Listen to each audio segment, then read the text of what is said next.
सच्चो सतराम। कृपया इस चैनल को सब्सक्राइब करें और बेल आइकन को प्रेस करना ना भूलें। धन्यवाद। सच्चो सतराम। छाकाणि त असां सभु इंसान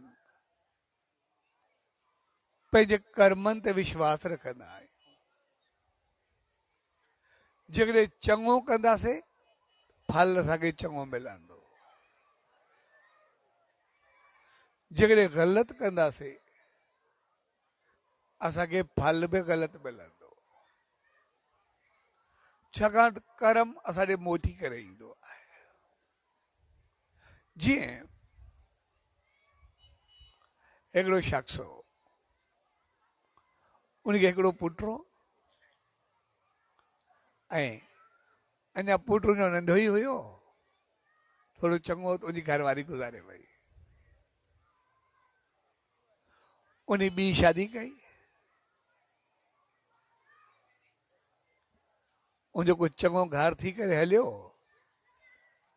ऐं जीअं उन ॿी शादी कई उनमें जो वरी उनखे पुटु ॼायो। थोरे वक़्त खां बाद वरी उनजी ॿी घरवारी बि गुज़ारे वई ऐं हिन जो घर वरी ख़ाली थियो। त जेको हिनजो वॾो पुटु हो, कुझु वक़्त खां बाद उहो चङो वॾो थियो, इन वॾे पुट जी शादी कई, ॿियो नंढो हुअसि। त शादी खां बाद वरी उनजो पीउ पाण गुज़ारे वियो कुझु वक़्त खां बाद उमिरि जे हिसाब सां। ऐं नंढे जी थोरी तबियत ख़राब थी, उहो हकीम खे ॾेखारनि पिया ऐं ॾेखारींदे हिकिड़े ॾींहुं ॿिन्ही ज़ाल मुड़ुसनि सलाह कई, छा जेकॾहिं बीमार वैसे ई थियो आहे, जेकॾहिं हकीम सां मिली करे इनखे का अहिड़ी ज़हरीली उबती दवा ॾिवाए छॾिजे पैसा ॾेई करे जो इहो इलाज में मरी वेंदो। हर को चवंदो तबियत ख़राबु आहे भाउ जी ऐं इज़त जी बि रहिजी ईंदी ऐं इनखे हिसो बि न ॾियणो पवंदो। ऐं इहा ॻाल्हि ॿिन्ही खे पसंदि आई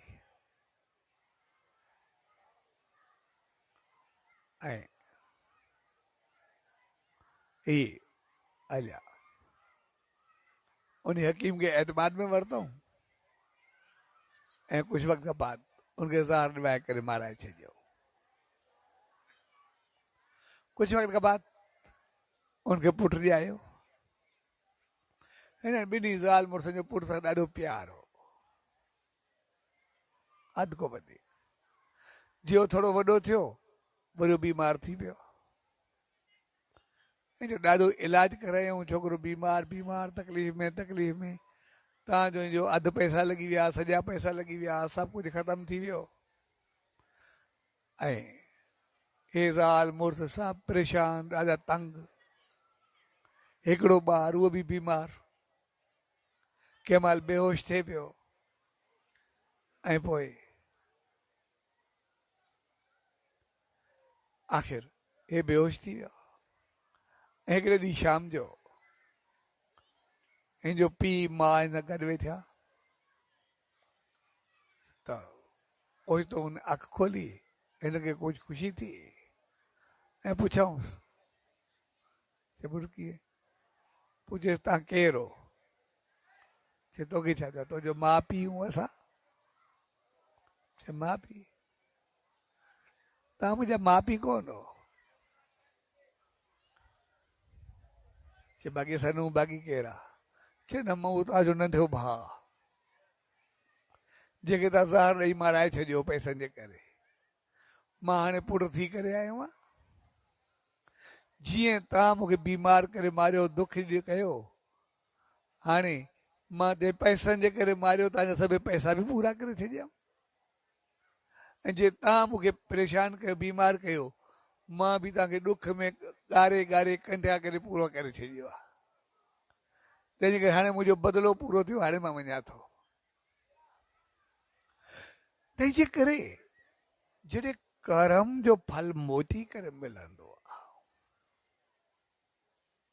त पोइ उहो ॾुखियो लॻंदो आहे। इन करे असांखे इहे संत महात्मा चवंदा आहिनि जेको थिए पोइ बि कंहिंसां चङाई कयो। छाकाणि अगरि चङाई कंदासीं त पोइ चङाई जो फल असांखे मोटी करे मिलंदो। असां हमेशह ख़ुशि ख़ुशहाल चङा भला इज़त शान वारा भाग नसीब वारा बणिया रहंदासीं।